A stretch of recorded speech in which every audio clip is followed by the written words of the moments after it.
put off my afternoon spliff to wait for you. So. Ah, good on you. We're live, my friend. Hey, The whole world probably heard you say that. I've already told the echo chamber. No, they know me. Yep, They know me. you just told the whole world. Are we on? Are we on? Yeah, we're on. Oh, here we go. All right. Welcome to the echo chamber, friends.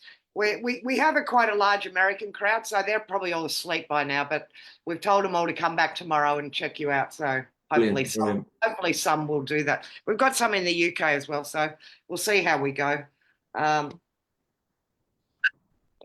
It's Bridget Cooper. Bridget Cooper, you're a fucking legend, mate. Laurie and Bridget Cooper, two of our favourite people in the whole wide world.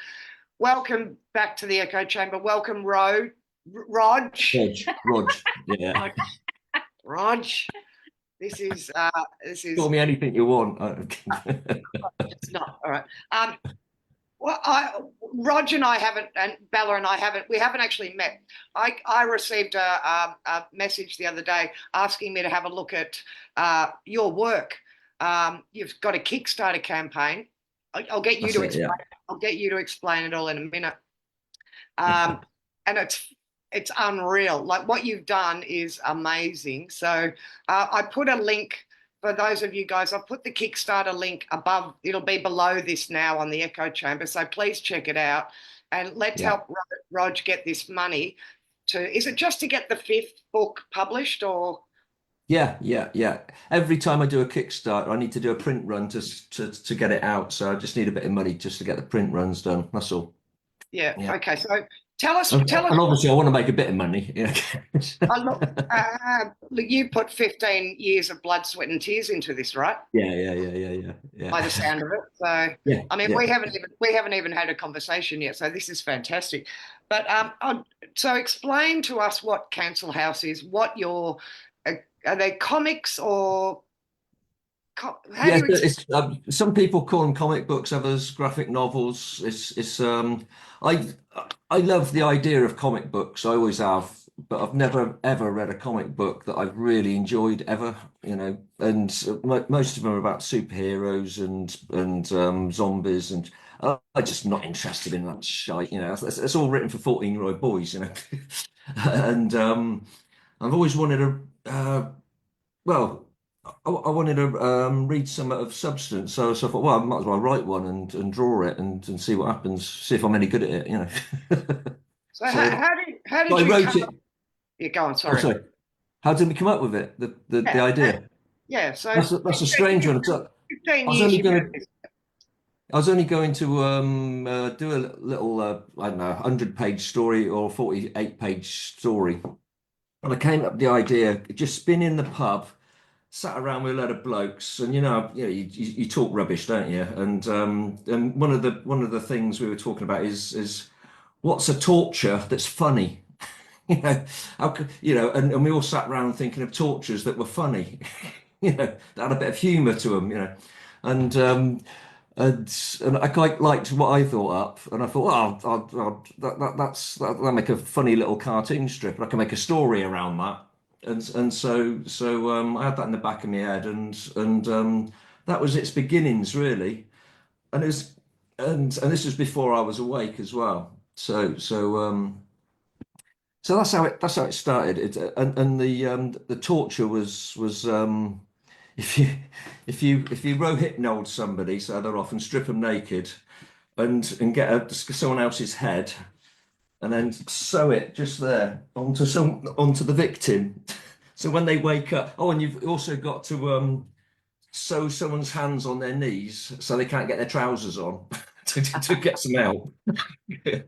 But also super glue the arms to the torso so they can't get at the head. But when they wake up, there's flies and it's stinking, and there's what's that on my head? It's a bit sore because someone's sewn their head onto the back. And that was my humorous torture. Anyway, that's in the book. So it got on, like it got through to, but then the book started writing itself. It's a weird thing. I've always read that writers say this when they start something. Suddenly, it's not like them doing it anymore. It's like stuff's coming in, That and was that's one what. of my questions. It was like, you know, did this book come from you or come through you, or did these books come Through. from you or come through you? Through me, yeah, it did. It came through me, and it ended up. It's just like Jesus Christ, there's so much of this, and I couldn't even believe. It was almost like having a conversation with someone upstairs. It was like, how many pages do you want me to do of this? It's like, in the end, we had an agreement 360 because that's 360 degrees in a circle. So you're looking all ways at once, which is like people in our sort of community we tend to do. We're looking at everything at once, aren't we? So um, you sent me a list yesterday of some of the things that you've covered in your in your books. I'll just read a few. Free Will, M16, the music industry, truth, police corruption, shadow work, Bank of International Settlements, dark elite, social engineering, emperor's new clothes, alien races, human race, the occult, law and legal, Bible, false flags, uh, flat Earth, Jewish narrator, gulags, the Second World War, Waco, vaccinations, big pharma, secret history, magic programming, news media, the Phoenicians, the afterlife, the two Holocausts, and on and on and on. Hollywood, mind control. Where did you start? Like, you started with funny torture. How did it lead into you waking up? fuck knows, I can't remember. Oh, there's a character in the book at the very start who gets assassinated in Argentina, and am I giving something away? This person's a very famous person, and I had all that written before I learnt some stuff about this character, which flipped it on its head. So this character I always thought was a bastard. It turned round that he was one of the most wonderful beings ever. Was this Adam Warmbath? Yeah, he kills somebody at the start of the book. He Right. he assassinates someone as a young fella, and but the one he assassinates is I always thought was a real horrible bastard, but since I've done research and what have you, it's turned everything on its head, and this guy is the most wonderful man ever walked the earth, and um and And he was so that killed in Argentina. Did you sorry, say yeah, that character? Oh, I know who it is. yeah, 1962, yeah. I know who it is. Ah, okay. The Yeah. big guy. Yeah. And H. so I thought, oh, that's a bit of a bastard thing to do to that guy now.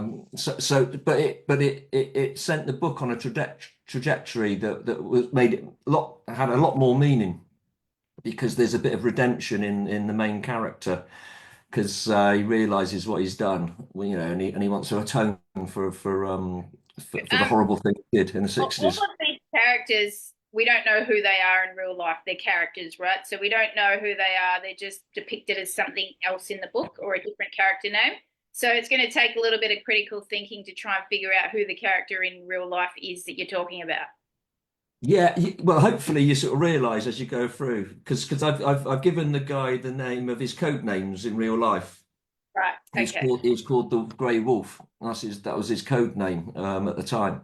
So I put all that in. I was quite inspired by the Godfather films because they told a story but brought in real events, sort of realistic things that had come in, like the Pope in the third film, like the Pope dying.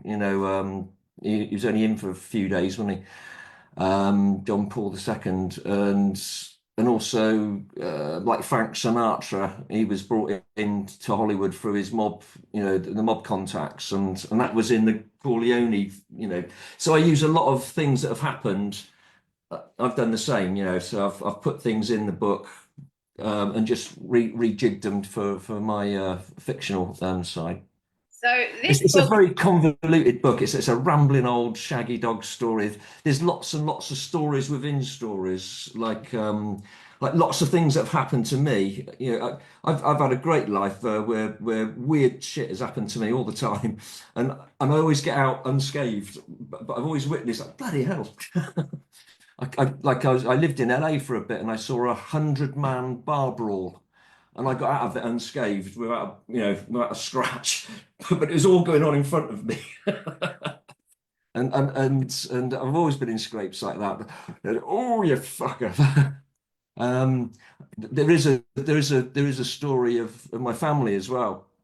Where I live in a village, and the next village up was the base where where there was hundreds of thousands of American soldiers all camped out, all getting trained and prepared for D-Day. And all these soldiers, they weren't allowed to fraternize with the local girls and what have you. And it's funny because I got a leaflet from the Times, and it said one of the things, the advice to the American soldiers was don't drink with the Brits, because the Brits drink beer that is so much stronger than you've ever tasted in America, and the minute you don't go head to head with them, because they'll have you, because once you start wobbling, they'll have you. Especially if it's warm. Yeah. and I had an uncle, my granddad's brother, Uncle Roy, and when I was little, I asked him why he lost his finger, because he had a finger missing, and he said, well, it was just before D-Day, and I was 16, so I couldn't join the army, so I was 16, and I was in a pub, and I was buying a beer and a baby sham for my girlfriend, and he said when I turned around. There was 5 American soldiers around my girlfriend, because they weren't allowed to fraternize with village girls, but every now and again they were allowed into the town, and they could go out any girls they wanted in town. That was the rules of the area. Anyway, there was 5 squaddies around his girlfriend, so he put the beer and baby sham down, picked up an empty bottle, broke it, and went at them. And he said, I saved their lives. He said, I chopped them up so bad, they all went into hospital and they didn't make D-Day. And he said, but in the fight, they cut my finger off. So it's little things like that I've chucked into the book, Oh, sorry, I can't hear you. I can't hear you. Oh, yes, I can. Yeah, you can. Yeah, I was going to say something, then I stopped because you were talking. So. Oh, sorry. No, don't. I'm just curious how are all of the characters in the book based on real people, or? No, there's only one, the guy we've talked about. I think he's the only one. There might be some more, but weirdly, I counted up how many characters were in the book once I finished it, and there were 78 characters in it, and that's how many cards are on in a tarot deck, which I thought, well, that's weird. That's the only question. Yeah. And there's 5 books, right? Are they all there's going to be 15. Oh, there's going to be 15, right? 15. So you're up to book 5. Yeah. It's one story, all for 15 books. So it's one story. You got to buy each edition to then get the full story, right? Okay. Yeah. Got it. Yeah. So you've only created book 5, so you've literally got another 10 years ahead of you of creating. No, it's all done. It's all finished. Oh, it's all done. Okay, so you've finished the story, you've drawn it, you've pictured it, you're just working on releasing each edition at a time and then selling it. Right. And that's harder than drawing it and writing it. It really is. It's a real pain in it. Right now you've got a Kickstarter campaign to try and get the funds together so that you can publish the 5th edition. Have you reached that target, or are you still got more funds so you've reached the target, and then so you get the funding that you've created so far, which then can go towards creating the edition. And then once the edition is released, you would move on to the next one, right? Yeah, right. Once we've got some money for this, do the print run, and then get another Kickstarter or Indiegogo campaign out, get the print run, and So you haven't been able to find a publisher for these books, and you're self-publishing all of them. Is that right? I've been published before, and you earn no money at all, because I'm in an unfortunate position of I don't fit in any pigeonhole of the comics industry. I'm not fantasy, I'm not superhero, I'm not this, that, and the other. I'm not science fiction. I don't do zombies.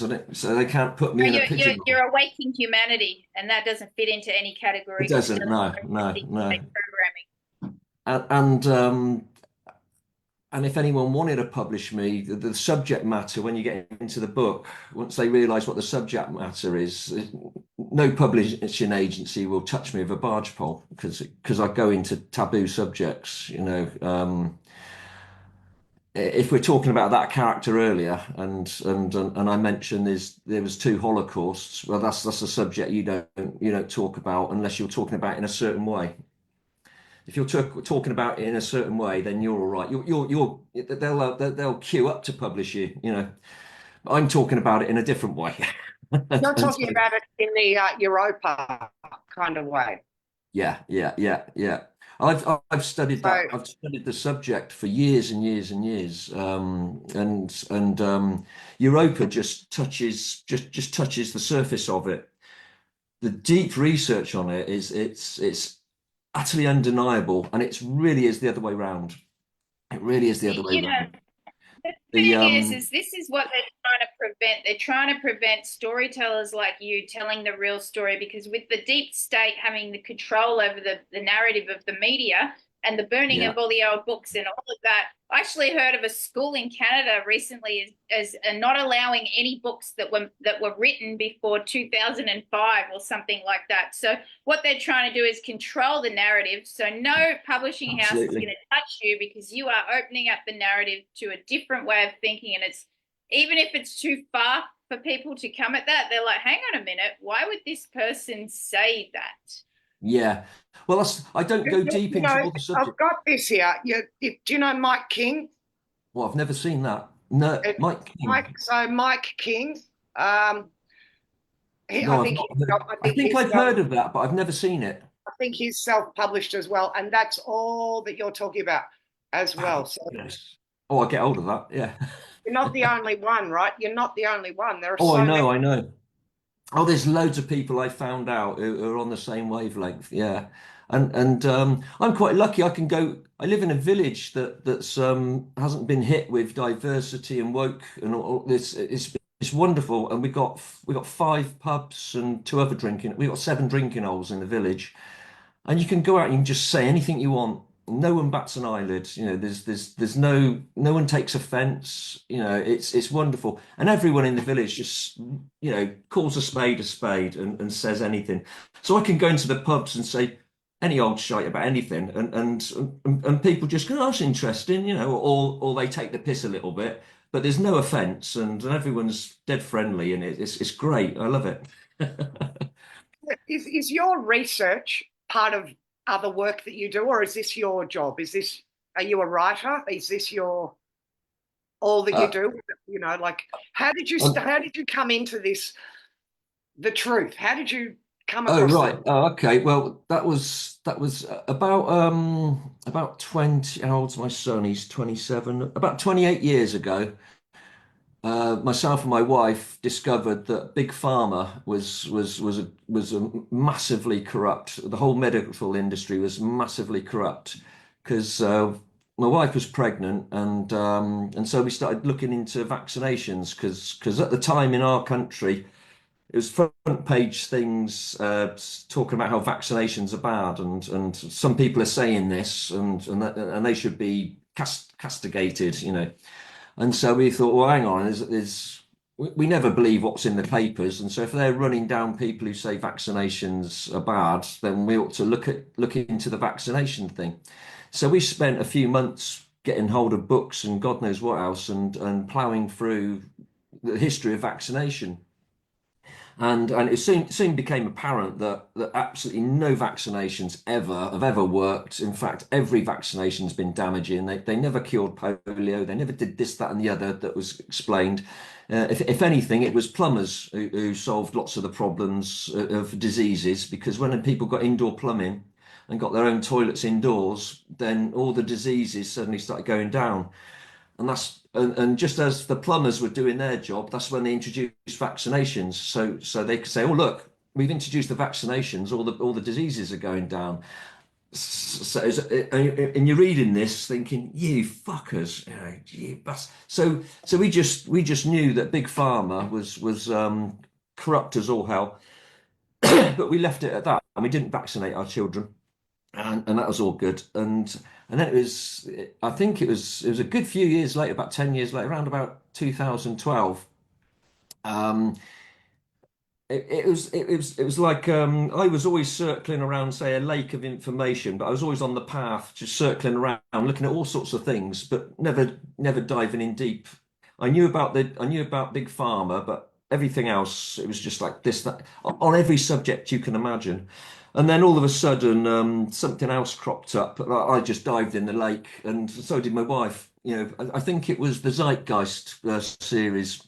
We got hold of that, watched those, and you know, everything is like Big Pharma. Everything, it's all linked. Everything is Big Pharma, and the whole place is fucked up. And we just fell about laughing because you fuckers, and we felt so elated that we'd cottoned on to the truth of the matter, that we were so chuffed that actually they can't pull the rug over our eyes anymore. We know they're bastards, and brilliant, and we're going to find out so much more. Because it's sad, there's lots of people I know who've woken up to the information, but they get depressed with it. You know, they can't deal with it. I've had friends hanging themselves, and all sorts of overdosing. I've known so many people like that who because they've got the information, they just can't handle it. Weirdly, we just thought we just went the other way. We were like, yes, we're not being fooled anymore, and it just, and we just we've just looked at everything, you know. And then it was, and what was it? It was just around COVID times. My friend who well, when they started all the COVID lockdowns and what have you, we just rang each other and said, yes, game on. They've done it. We've been waiting for this for ages, and and there's a few months after that, and he rang me up, and he said, I found a subject that's massive. And I said, no way, we've surely we've done everything, you know, because we used to swap subjects and go and research, and everything from chemistry to all sorts of things we went deep on. And he said, no, there's this thing called Tartaria. Have you heard of that, Roger? And I said, never heard of that, mate. No. He said, fuck me, your jaw's going to drop when you get into this one. And he sent me over a Max Egan little show he did about it, and that was it. I was in, whoa, you bastard! There's so much in this. So that's how me and my wife have been like that, and other friends. We know. I know face to face a good 130 plus people in the town and village that are awake. So it's quite lovely. Most of me, well, I hardly know anyone who's not awake, really. I mean, the people in the village, but they're all right because they're all open-minded, and they don't care what you say. They just think he's a daft fucker, and but there's no aggression. There's no so I'm living quite a nice life at the moment. No hassles. Yeah, Sorry, I do go on a bit. Sorry. no, go on. It's good. Sorry, I was just reading a comment. There are glitches on some of the people's phones. That's okay.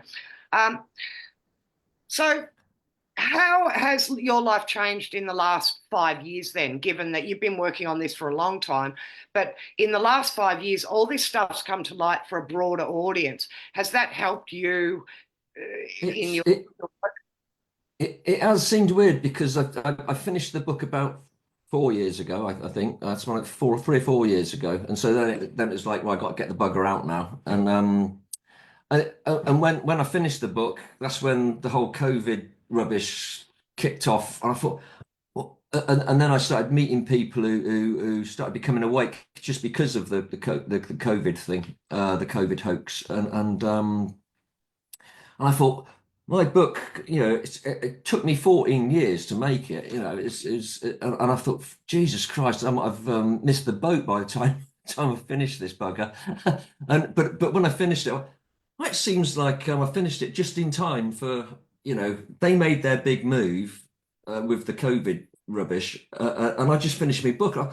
God, the timing couldn't have been better. Yeah. And I just think it'd be a slow burn job, you know, because it's so hard to get anyone interested. No one's heard of me, you know. Well, it's about exposure, right? So it's about you can Yes. be the you could have the best story on earth, but if you don't have exposure and no one knows about you, so this is exposure. So for you guys that are Thank you listening, very much. I check love out these things. Yeah. Kickstarter campaign. And when someone signs up and donates or pledges on your campaign, depending on how much they pledge, they get access to like a book, or they can buy the whole package. How does it work? It's dead simple. They pledge some money.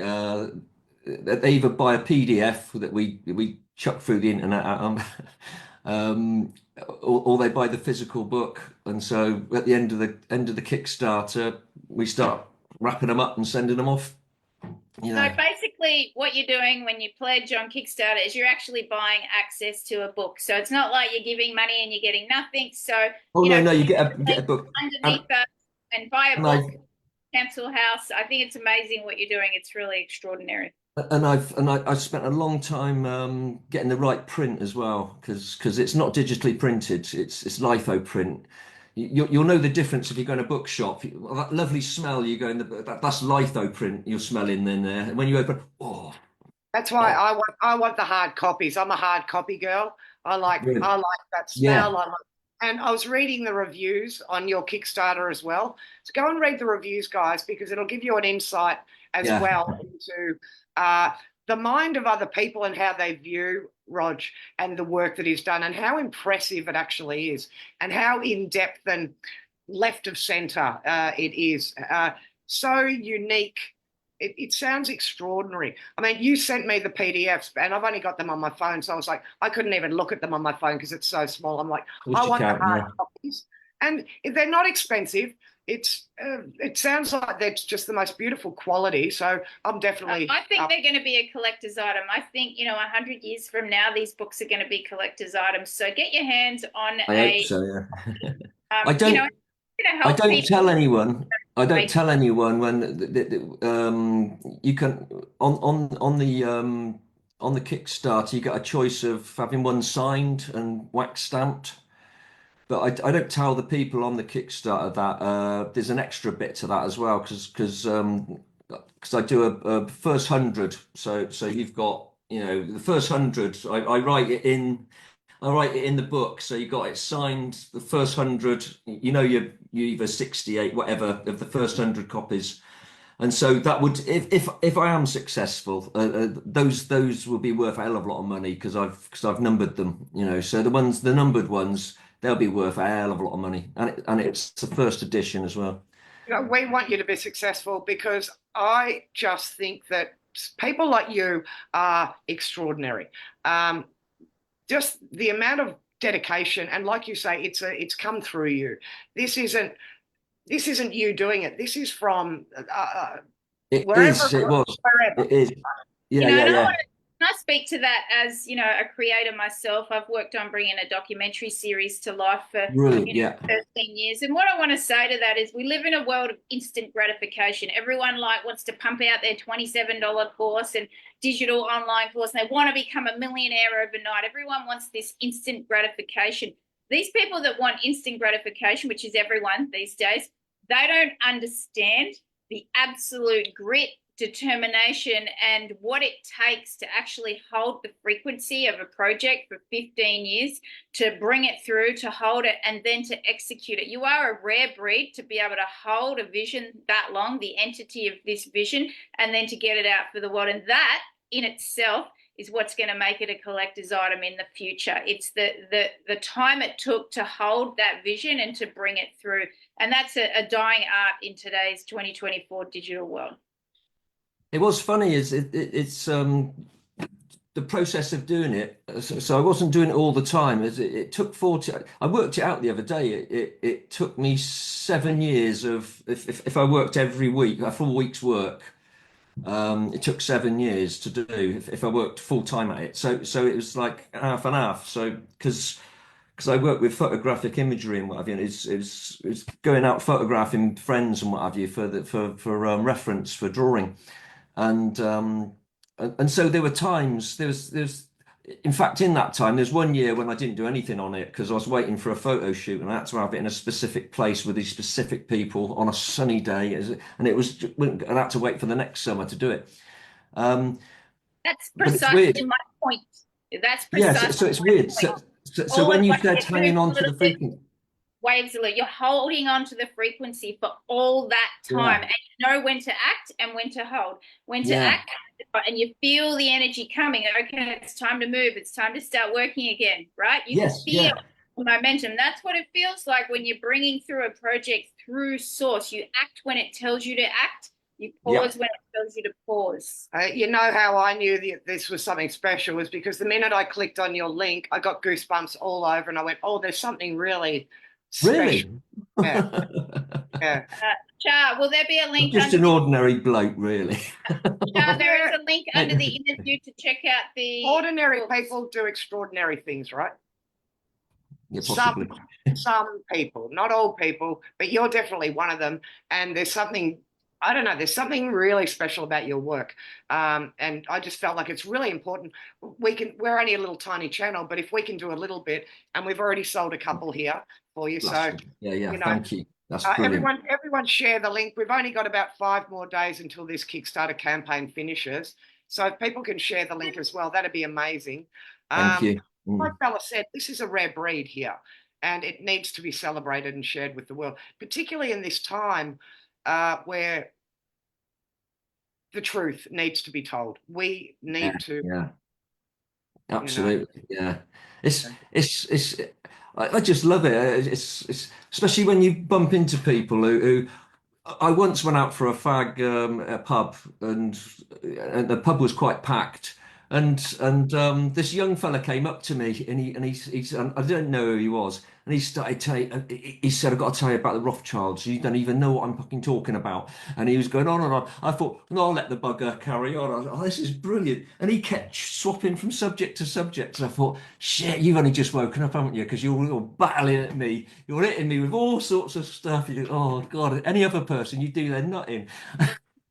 And I was, that's what's great about you. You've got integrity, right? You're like, okay, well, I'm not going to say I know all this. You're gonna actually give him space to talk because nobody else is, right? So, and what people don't realize when they've newly awakened, when someone's actually listening, they already know. It was great because other people were listening to him talking to me, and they were sort of like, and I saw them do that, and I said, and I just rounded on them. I said, no, this fucker's talking sense, mate. I don't know what he's all on about, but he's talking sense. That would have made him. And then I told him, I do know what you're on about, mate. Oh, yeah. Oh, it's frozen for some people. That's okay. What else? I didn't really have any questions, but yeah, go on that Kickstarter and read the reviews, guys, because it like I said, it'll give you a bit of a broader. Get one for your bookshelf. If you don't think you've got the time to read all the books now, get them for your bookshelf, because these will be collector's items. And there's a reason why Rog can't be published with mainstream publishers, because they don't want people like Rog telling the truth. They don't want these messages out there. So it's an active rebellion, a fuck you to the powers that be, the deep state globalists, to get your hands on a copy of these books. It's a fuck you, and it's how do we turn this upside down? Get one for yourself, get one for your friends, and tell people about it, because this is a dying art, and this is what the globalists want. They want these arts to die. They want people to not have access to this information. Yeah.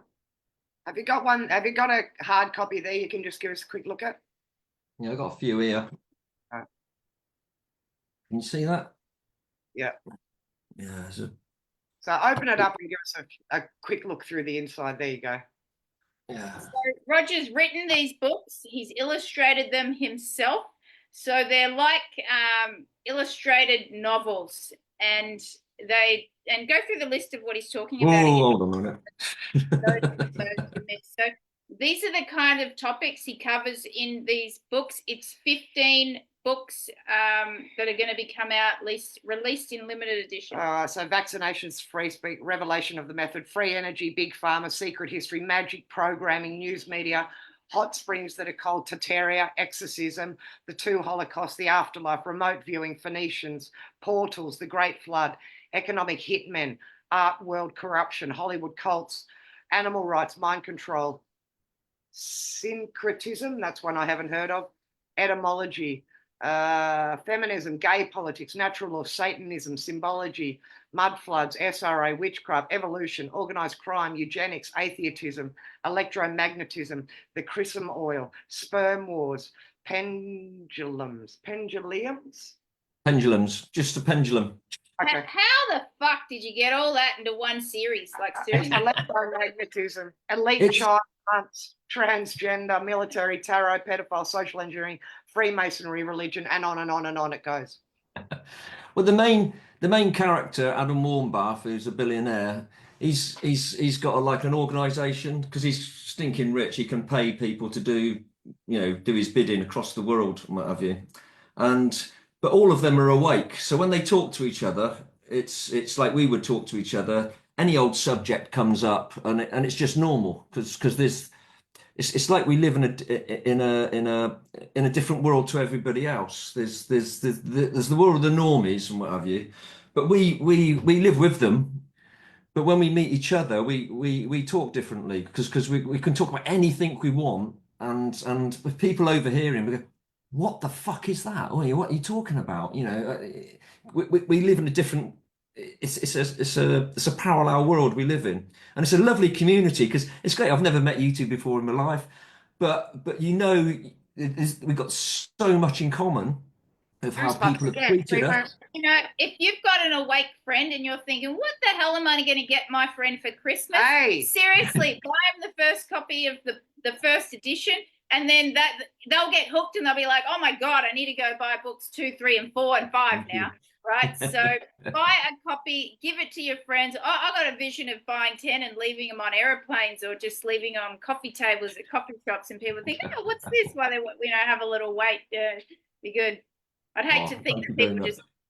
That's the problem. No, we don't want to waste it on people that can't respect it. Where can we buy these books? So Anna, we've got a link under this Zoom. I'll also put a link in this Zoom. So he's got a Kickstarter campaign at the moment where you can buy the books. The link is under this Zoom video. It's called Cancel Haus, and you'll be able to buy the books online from the link. Yeah, and if people just want to go and check you out, can they just go to cancelhaus.co.uk? Is that like a website? Yes, so, a website. canhaus.co.uk. So Cancel Haus. CANCEL. Sorry, yeah, I think cancel as in cancel culture. That's culture. House, Haus. Purely coincidental that it's got nothing to do with cancel culture, although it deals with that in the book. Yeah, but we've got housing estates in this country. Where poorer people who can't own a house, so they go and live on a council. They rent it off the council, the local council, and so they're called council houses. And so it's a play on the words. The council house is people in Britain will get the pun. Yeah, no, it's absolutely brilliant. And good on you. And what do your kids think of it? They're older, they're grown up now, but what do they think of all your work? My son, he's a bit dyslexic, so it's a bit hard for him to read it. So, but he's him and his wife are well behind. She's into IT. He's a budding filmmaker and what have you, and so he's got a creative gene himself. But yeah, they're 100% behind me. Yeah, it's weird though that the rest of the family don't want to know. They don't live in the village, obviously. Well, they live somewhere else, do they? I know my and a lot of my friends they won't even look at it. Won't even look at it. And I've used a lot of their images in it. That they all posed for the pictures. You know what? They're missing out. For anyone who's awake. Yeah, they say I know what that's all about. No, you don't, because you haven't read it. No, yes, I do. It's all your wacko bloody theories and stuff. I'm not going anywhere near it. Yeah. And that's fine, People it is. We've got to meet people where they're at, right? And I certainly have learned over the last 4 years in particular not to judge anyone for where they're at, just to accept them, whatever. Exactly. Yeah. I love you anyway, right? Exactly. Yeah. And I love it when I go out and people have got. There's one bloke. He just came up to me, bit drunk, and he came up to me. I was out on a fag out the back, and he came up and he just gave me a big bear hug, and he said, even though our opinions are completely opposite, you know, I still love you, mate. You know, it was great. And that's how it is. Just doing that is a big fuck you to the agenda, because they don't want us to love each other anyway. Exactly. Yeah, yeah. Yeah, So, yeah. like we're members of the club. There's a working, well, a private members club, which is basically a working men's club, and it's really lovely, ordinary people from all sorts of walks of life. You know, yeah, there's even a couple of millionaires in there, but it's just everyone into families. They got their families, and they like watching the sport, and they're having a drink and you know, it's just brilliant. And they like playing bingo, and I love it. It is, and there's live music. It's fabulous, and every even though a lot of, you know, the majority of them are normies, but God, do they hate everything that's happening in the world, and they get it. You know, it's not the metropolitan cities dictating to them through the telly. They don't think like that. The ordinary people in the grounds, you know, they can't stand the government, and they can't stand the woke agenda. They can't, you know, they hate the fact on our tellies every advert is a mixed race family, you know. Same here. Same here. You look at magazines, you think, oh, do I live in Africa? You know, because my country is not represented in anything I'm looking at. I know, but people are beginning to ask questions, which is unreal, right? It's unreal. We're at a good time. We've got a bit of shit next year, I think, to go through. We've probably got yeah. You know, we've probably got another decade of really work to you know, to turn this big ship around. But we're once the head's cut off, the tail's cut off, and the arms and the legs are cut off this love. Yeah. They're fucked. I mean, they're fucked anyway, right? Yeah, I think so. Yeah. So, you know, anyway, I think it's brilliant what you've done. I just want to congratulate you, and I'll be doing my kickstart this week. So for you. Oh, so, thanks very much for this opportunity for a bit of exposure. Thank you very much. You're amazing. And thank you to you and your wife. And, you know, thank you for coming on and joining us here. We appreciate it. No worries. For everyone watching at home, there's a link below this video. Get on and purchase yourself a book from Cancel Haus. They're absolutely extraordinary, a very unique kind of long dedicated project, and it's a collector's item because people don't put 15 years into projects these days in this reality where everyone wants instant gratification. So get yourself a book, everyone. Thank you so much for joining us. We are so pleased to showcase such extraordinary contribution to the evolution of Earth. Last word for you, Rog. What would you like to say? I never know what to say in the last words. Thank you very much for having me. There you go. Thank you very much. It's an absolute pleasure. I look forward to coming over and having a beer and a fag with you over in the UK sometime. That's all I love doing. I'm just gonna, you stay with us. I'm just going to end this. Thanks, everybody, for joining us. Thanks, everyone.